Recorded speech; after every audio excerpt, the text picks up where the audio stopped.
ಕರ್ತನಾದ ಯೇಸು ಕ್ರಿಸ್ತರ ಚರಿತ್ರೆ. ದೇವರು ಯೇಸು ಕ್ರಿಸ್ತನೆಂಬ ಹೆಸರಿನಿಂದ ಶರೀರಧಾರಿಯಾಗಿ ಲೋಕರಕ್ಷಣೆಯ ನಿಮಿತ್ತ ಬರುವನೆಂಬ ವಾರ್ತೆಯು ಸೃಷ್ಟಿ ಆದಿಯಲ್ಲಿ ಪಾಪ ಪ್ರವೇಶ ಕಾಲದಿಂದ 4000 ವರ್ಷಗಳವರೆಗೂ ದೈವಜ್ಞರಿಗೆ ತಿಳಿಸಲ್ಪಡುತ್ತಾ ಬಂದಿತು.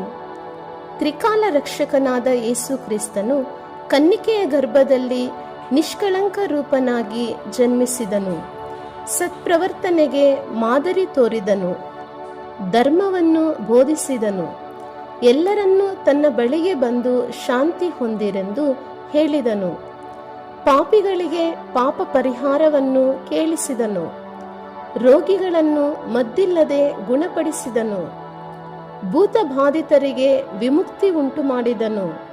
ಮೃತರನ್ನು ಬದುಕಿಸಿದನು. ಗಾಳಿಯನ್ನು ನೀರನ್ನು ಗದರಿಸಿ ಶಿಷ್ಯರನ್ನು ಮರಣಾಪಾಯದಿಂದ ತಪ್ಪಿಸಿದನು.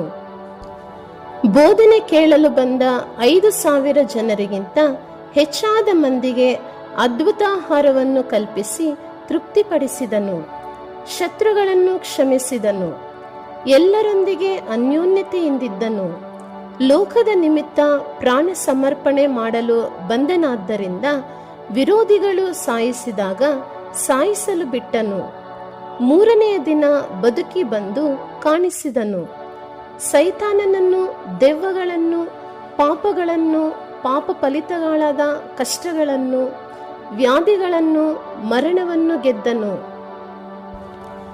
ತನ್ನ ವಿಷಯಗಳನ್ನು ಲೋಕಕ್ಕೆಲ್ಲ ತಿಳಿಯಪಡಿಸಬೇಕೆಂದು ತನ್ನ ಶಿಷ್ಯರಿಗೆ ಆಜ್ಞಾಪಿಸಿ ದೇವಲೋಕಕ್ಕೆ ಹೋದನು.